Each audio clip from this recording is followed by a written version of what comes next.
maqaa caalu siin qabaadhe ani nan boona Yesuus koo nagaa koo ayyaana koo naaf ulfina maqaa caalu siin qabaadhe ani nan boona Yesuus koo nagaa koo ati yaa kooti mana kooti birsa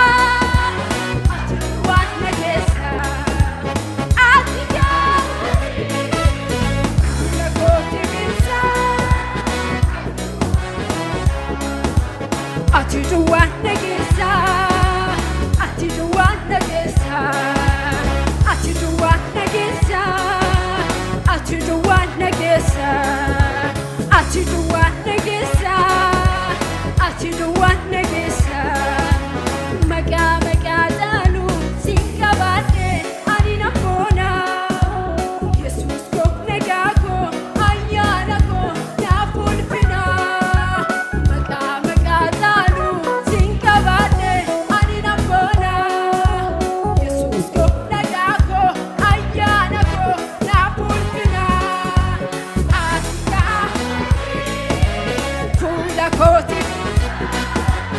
Ati duwwaa mana kooti birsa ati duwwaa nageessa ati duwwaa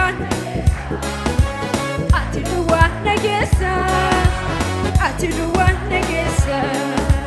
ati duwwaa nageessa ati duwwaa nageessa ati duwwaa nageessa ati duwwaa nageessa